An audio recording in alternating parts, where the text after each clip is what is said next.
Hello guys, അപ്പം എന്തായാലും pregnant അല്ലേ, നമുക്കൊരു ബേബി മൂൺ വിശേഷം കേട്ടാലോ. അപ്പം ഞാൻ എൻ്റെ ബേബി മൂൺ പോയത് 30 weeks and 2 days ഉണ്ടാകുമ്പോഴാണ്. അതായത് എൻ്റെ 7th month എൻഡിൽ മോണ്ടിനിഗ്രോ ആയിരുന്നു നമ്മുടെ ഡെസ്റ്റിനേഷൻ. പറഞ്ഞിട്ട് കാര്യമില്ല, ഹണിമൂണിന് പോലും ഞങ്ങൾ രണ്ടാളും ഒറ്റയ്ക്ക് പോയിട്ടില്ല. അതുകൊണ്ട് തന്നെ ഇപ്രാവശ്യം ബേബി മൂണിന് നമ്മൾ എൻ്റെ ഗ്രൂപ്പ് ഉണ്ട് കേട്ടോ. ആൻഡ് ഇത് ഞങ്ങൾ 5 പേര് ഒരുമിച്ചുള്ള ആദ്യത്തെ ട്രിപ്പും കൂടിയാണ്. അപ്പം അതിൻ്റെ എക്സൈറ്റ്മെന്റ് ഉണ്ട്. അപ്പം നമ്മൾ 13th of April മൺഡേ ആണ്, ഏർലി മോർണിംഗ് ആയിരുന്നു നമുക്ക് ഫ്ലൈറ്റ്. വിസയറാണ് നമ്മൾ എടുത്തിട്ടുണ്ടായിരുന്നത് ഓഫ് കോഴ്സ്. ആൻഡ് ഒരുപാട് നാളിന് ശേഷമാണ് ഞാൻ വീണ്ടും ഈ ഫ്ലൈറ്റിലേക്ക് കയറുന്നത്. ബിക്കോസ് പ്രഗ്നന്റ് ആയതിനു ശേഷം ഫ്ലൈയിങ് ഉണ്ടായിരുന്നില്ല. പിന്നെ അതുപോലെ തന്നെ ഒരുപാട് നാളിന് ശേഷമാണ് ഞാൻ എൻ്റെ ക്രൂകളെ കാണുന്നത്. കാരണം കുറച്ച് ഡേയ്സ് ആയിട്ട് ഞാൻ സിക്ക് ലീവിലാണ്, അതുകൊണ്ട് ഓഫീസിൽ പോലും പോകാറില്ല. അപ്പം എന്തായാലും എൻ്റെ ബേബിൻ്റെ ഫസ്റ്റ് ഫ്ലൈറ്റ് അല്ല അല്ലേ, എനിക്ക് തോന്നുന്നു ഇത് 3rd കൺട്രിയാണ്. ദുബായും ജിദ്ദയും പോയപ്പോൾ നമ്മൾ ബേബി 2nd month ആയിട്ട് അവിടെ ഉണ്ടായിരുന്നു.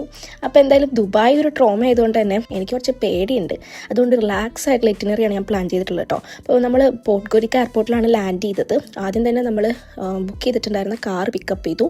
ആൻഡ് അതിനുശേഷം നമ്മൾ പോർട്ട്ഗോരിക്കയിൽ നിന്ന് നേരെ കോട്ടൂർ പോവുകയാണ്. ഇവിടെ നിന്ന് ഒരു 2.5 hour റൈഡ് ഉണ്ട്. അപ്പോൾ പോകുന്ന വഴിക്ക് ഇതുപോലെ പെട്രോൾ അടിക്കലും പിന്നെ ക്യാഷ് ചേഞ്ച് ചെയ്യൽ, സിം എടുക്കൽ, അങ്ങനത്തെ പരിപാടികളൊക്കെ കഴിഞ്ഞു. ആൻഡ് പോകുന്ന വഴിക്ക് നമ്മൾ ChatGPT സജസ്റ്റ് ചെയ്തിട്ടുള്ള പോഡ്വാലറ്റ് എന്ന് പറയുന്ന റെസ്റ്റോറൻറ്റിൽ നിന്നാണ്, പോർട്ട്ഗോരിക്കയിൽ തന്നെയുള്ള റെസ്റ്റോറൻ്റ് ആണ്. അവിടെ നമ്മൾ ഫുഡ് കഴിക്കുന്നത്. മോണ്ടിനിഗ്രോയിലെ ഫസ്റ്റ് ഫുഡാണ്. ഒരുപാട് എക്സ്പെക്ടേഷനോടെയാണ് കഴിക്കുന്നത്, ഓഫ് കോഴ്സ് ആയിരിക്കുമല്ലോ. പക്ഷെ നമ്മൾ എക്സ്പെക്ടേഷൻ മീറ്റ് ചെയ്യാൻ ആ ഫുഡിന് പറ്റിയിട്ടുണ്ടായിരുന്നു കേട്ടോ. ഫുഡെല്ലാം അടിപൊളിയായിരുന്നു. പിന്നെ അതുപോലെ നാട്ടിലത്തെ നമ്മുടെ കുതിരാൻ ടണലിന് ശേഷം വീണ്ടും ഇവിടെ ഒരു ടണലൊക്കെ ഉണ്ടായിരുന്നു. നമ്മൾ കോട്ടൂർ പോകുന്ന വഴിക്കാണ് കേട്ടോ. കാരണം അവിടെ ഒരു ഹെയർ പിൻ വരുന്നുണ്ട്. അവിടെ ഒരുപാട് വ്യൂ പോയിന്റ്സ് ഉണ്ട്. നമ്മൾ ആദ്യം ജക്കൂസിയിലാണ് നിർത്തിയിട്ടുണ്ടായിരുന്നത്. അവിടെ ഇതുപോലെ കേവ് ഒക്കെ ഒന്ന് എക്സ്പ്ലോർ ചെയ്ത് പിന്നെ നമ്മൾ നേരെ പോയിട്ടുണ്ടായിരുന്നു സെർപ്പന്റൈൻ വ്യൂ പോയിന്റ് കാണാനാണ്. അപ്പോൾ ഈ ഇറ്റിനറിയൊക്കെ ഞാൻ ഒരുപാട് വീഡിയോസും പിന്നെ ChatGPTയും ഗൂഗിളൊക്കെ റെഫറൻസ് ചെയ്തിട്ടുണ്ടാക്കിയതാണ്. പിന്നെ ഇപ്രാവശ്യം നമ്മളെ കൂട്ടത്തിൽ വേറൊരാളും കൂടി ഉണ്ട് കേട്ടോ, നമ്മളെ നിഹാലിന്റെ ഡ്രോൺ. അപ്പോൾ അതുകൊണ്ട് തന്നെ ഒരുപാട് അടിപൊളി വീഡിയോസ് കിട്ടിയിട്ടുണ്ടായിരുന്നു. Montenegro is such A beautiful place. അതായത് ഒരു കോസ്റ്റൽ ഏരിയ, കടലും പിന്നെ മലകളും ഒക്കെ മിക്സ്ഡ് ആയിട്ട് കിടക്കുന്ന ഒരു അസ്തറ്റിക് വില്ലേജ് ടൈപ്പ് കൺട്രി കേട്ടോ. അപ്പോൾ നമ്മൾ മോണ്ടിനിഗ്രോനെ കിരീടം വെക്കാത്ത രാജാവിന്റെ രാജ്യം അങ്ങനെയൊക്കെ എന്തൊക്കെയോ ഒരു മിത്തൊക്കെ ഉണ്ട്, അതിന്റെ പിന്നെ ഒരു കഥയൊക്കെ ഉണ്ട്. അപ്പോൾ ഒരു മസ്റ്റ് വിസിറ്റ് പ്ലേസ് തന്നെയാണ്. അത് എന്തുകൊണ്ടാണ് ഈ വീഡിയോ കാണുമ്പോൾ നിങ്ങൾക്ക് മനസ്സിലാവുന്നത്. ഈ കാണുന്നതാണ് സാൻ ജുവാനി ഫോർട്രസ് അല്ലെങ്കിൽ സെന്റ് ജോൺ ഫോർട്രസ്, അതും അല്ലെങ്കിൽ കോട്ടർ ഫോർട്രസ്, എന്ത് വേണമെങ്കിലും പറയാം. ഏകദേശം 1350+ സ്റ്റോൺ സ്റ്റെപ്സ് ഉള്ള ഒരു ഫോർട്രസ് ആണ്, connected with ancient city of Kottur wall. ഇങ്ങനെയാണ് ഇതിനെ പറയുന്നത്. നമ്മുടെ ഈ ഒരു ഫോർട്രസ് ഹൈക്കിങ്ങിന് വേണ്ടിയിട്ടുള്ളതാണ്. ഇത് it's A part of UNESCO listed fortification system. ഇത്രയും പറഞ്ഞപ്പോൾ മനസ്സിലായല്ലോ ഞാൻ കോട്ടൂർ എത്തിയത്. അതെ, ഞങ്ങൾ കോട്ടൂർ ഓൾഡ് ടൗണിലാണ് കേട്ടോ സ്റ്റേ ബുക്ക് ചെയ്തിട്ടുണ്ടായിരുന്നത്. ഇതാണ് ഞങ്ങളുടെ ലാൻഡ് ലോഡ്. ഒരു 2 BHK വില്ല കേട്ടോ ഞങ്ങൾ ബുക്ക് ചെയ്തിട്ടുണ്ടായിരുന്നത്, വിത്ത് ഒരു living room, dining area, kitchen and washing room എല്ലാം കൂടി ഉണ്ടായിരുന്നു. 2 daysനാണ് നമ്മൾ ബുക്ക് ചെയ്തത്. അഫോർഡബിൾ പ്രൈസ് ആയിരുന്നു. Booking.com ബുക്ക് ചെയ്തിട്ടോ. ഞങ്ങളുടെ എൻ്റെ ട്രിപ്പിൽ പരിചയപ്പെട്ട ആൾക്കാരൊക്കെ ഭയങ്കര നല്ല സ്വഭാവമുള്ള ആൾക്കാരാട്ടോ. ഇംഗ്ലീഷ് അറിയാൻ കുറച്ച് ബുദ്ധിമുട്ടുണ്ടെങ്കിലും കുഴപ്പമൊന്നുമില്ല. അപ്പോൾ ഈ ലാൻഡ് ലോഡ് തന്നെ അവർക്ക് ക്യാഷാണ് വേണ്ടത്. ഞങ്ങളുടെ ആണെങ്കിൽ ക്യാഷ് ഇല്ല, ചെക്കൗട്ട് ചെയ്യുന്ന ഇടയിൽ തന്നാൽ മതി എന്ന് പറഞ്ഞിട്ട് നമ്മൾ അത്രയും ട്രസ്റ്റ് ചെയ്ത് പോയ ആൾക്കാർ. പിന്നെ ഫുഡ് നമ്മൾ ഓൾറെഡി വരുമ്പോൾ കഴിച്ചുകൊണ്ട് തന്നെ വലിയ വിശപ്പുണ്ടായിരുന്നില്ല. പിന്നെ ഇങ്ങനെ സ്നാക്സും കാര്യങ്ങളും വാങ്ങിയിട്ടുള്ളതുകൊണ്ട് ചായ കുടി പരിപാടിയൊക്കെ കഴിഞ്ഞു കേട്ടോ. പിന്നെ നമ്മൾ ഈ വീട്ടിന് മേലൊരു ടെറസും കൂടി ഉണ്ട്. അതെല്ലാം കഴിഞ്ഞ് എന്നോട് ടാറ്റ ബൈ ബൈ ഒക്കെ പറഞ്ഞ് ഇവർ പോകുന്നത് ഹൈക്കിങ്ങിനാണ് ആയിരിക്കുമല്ലോ. എനിക്ക് ഈ ടൈമിൽ പോകാൻ പറ്റില്ല. ChatGPT നോ എന്ന് പറഞ്ഞു. ChatGPT നോ പറഞ്ഞാൽ നമ്മൾ പോകരുതല്ലോ. അപ്പോൾ അവർ സൺസെറ്റ് കാണാനാണ് കേട്ടോ പോയത്.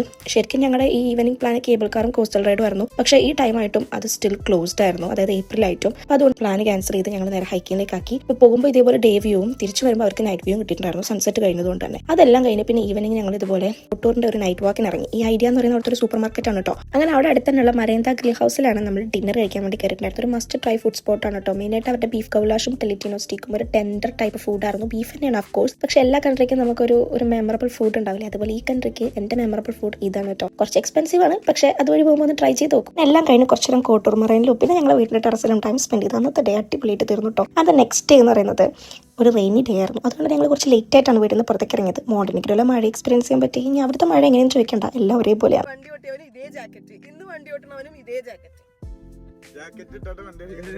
അപ്പോൾ ഇന്നത്തെ നമ്മളെ പ്ലാൻ എന്ന് പറയുന്നത് കോട്ടൂർ ഓൾഡ് ടൗൺ എക്സ്പ്ലോർ ചെയ്യാനാണ്. ഞാൻ ഇന്നലെ കാണിച്ചെന്ന ഐഡിയ സൂപ്പർ മാർക്കറ്റിൽ അതിന്റെ ബാക്കിൽ ഒരു കാർ പാർക്കിംഗ് ഉണ്ട്. അവിടെയാണ് നമ്മൾ കാർ പാർക്ക് ചെയ്തിട്ടുള്ളത്. അവിടുന്ന് ഒരു 2-3 minutes വോക്കേ ഉള്ളൂ ഇങ്ങോട്ട്. ഇതിന് പ്രത്യേകിച്ച് എൻട്രി ഫീ കാര്യങ്ങളൊന്നുമില്ല, ജസ്റ്റ് വാക്ക് ത്രൂ ആണ്. പിന്നെ ഇവിടെ നമുക്ക് ലിക്വിഡ് മണി കയ്യിലുണ്ടെങ്കിൽ കുറച്ചൊരു ബെറ്റർ ആണ്. പിന്നെ കാർഡ് യൂസ് ചെയ്യേണ്ട സിറ്റുവേഷൻസിൽ നമുക്ക് മോൺസോ യൂസ് ചെയ്യാം കേട്ടോ. ട്രാൻസാക്ഷൻ ഫീ വല്ലാണ്ടില്ല അതിന്.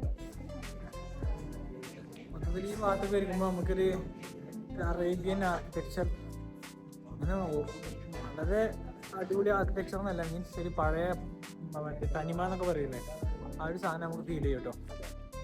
അപ്പോൾ ആ പറഞ്ഞതിനോടും പിന്നെ ഈ ഒരു ടൗണിന്റെ നെയിം ഓൾഡ് ടൗൺ എന്നതിനോട് യോജിക്കുന്നത് പോലെ ഒരു ആൻഷ്യൻ ടൈപ്പ് ബിൽഡിങ്ങുകളായിരുന്നു കേട്ടോ അവിടെ ഫുൾ നമുക്ക് കാണാൻ പറ്റിയിട്ടുണ്ടായിരുന്നത്.